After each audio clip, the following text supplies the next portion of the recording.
Okay, welcome to Kibogoji. My name is Shaban Fundi, and I'll be talking about one of the articles that I had written like a year ago. The title of the article is A Snapshot Observation of the Education System in Tanzania. You can find that article at my website, www.kibogoji.com. And this is how you spell Kibogoji for those people who are not familiar with the Swahili writing system. Kibogoji is Kibogoji. Okay, so today I'll be taking about like 3 or 4 minutes of your time just to discuss this article. In this article, I had talked about like what is not working for the school system in Tanzania. We all know that the school system is not working. If you look at the Form 4 results for the past 2 years, you will see that almost 80% of the students who are sitting for the Form 4 exam end up either with a division 4 or a 0. So that 2 divisions account for 80% of the exam takers. Only about 17 to 18% of the Form 4 leavers, they actually end up with Division 3, 2, and 1. So that system is broken, and it needs to be fixed very quickly. So I had talked about 4 factors that contribute to all this. One is the learning environment.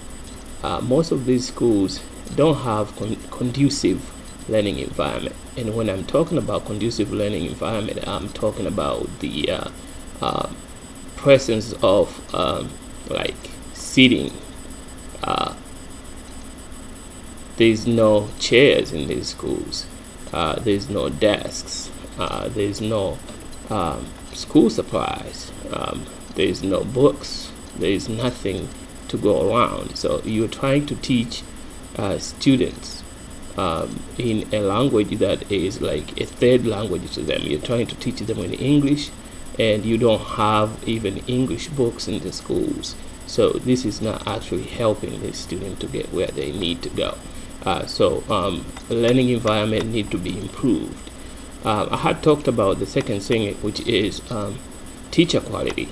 And when we talk about teacher quality, we're talking about teachers who are prepared to be pedagogically engaged. They know the pedagogy. They can engage their students. They can use different models of teaching, like experiential learning.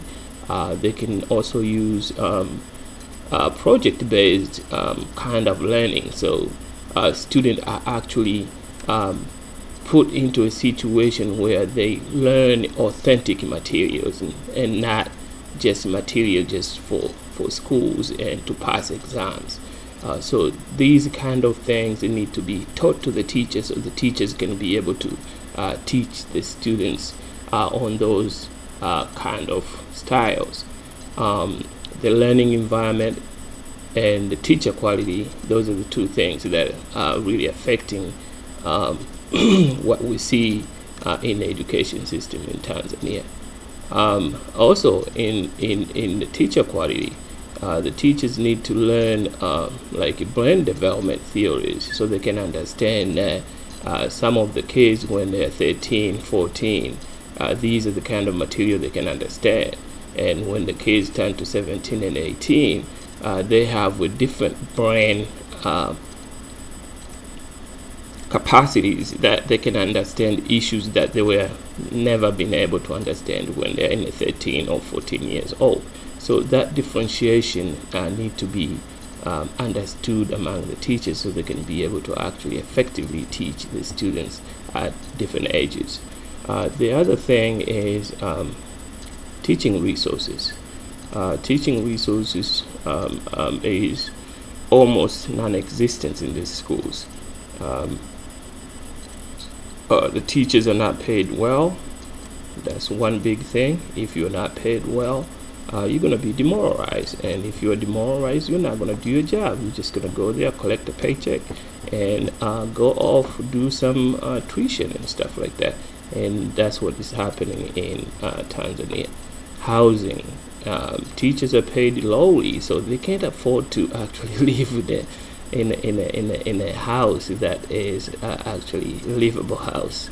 Other things in teacher resources that they need to provide is resources for teaching.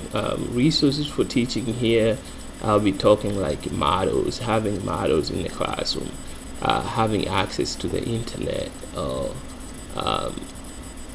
other teaching equipment and materials like videos. It's not necessarily that a teacher has to stand up every day and deliver the instructions. A lot of the instruction is already present and available on the internet, and there are so many good quality videos that you can use to actually effectively teach students new concepts and stuff like that. So that's another thing that need to be addressed. Also, in terms of monitoring and evaluation, it need to be a system where teachers can be evaluated for what they're doing and evaluated effectively. What I mean here is we need a system that will encourage accountability, that for the teachers that are doing well will be rewarded for their job, and the teachers that are not doing very well will be either demoted or taken away from the field, because there's no point to have people who are just there and not doing what they're supposed to be doing. So those kind of systems need to be developed to actually improve learning environment, quality of teachers, resources to teachers, and also the evaluation and monitoring part. So that's my video for today. Check my article, and if you have any questions, just write them down and I'll respond to those questions. Thank you for listening. Bye-bye.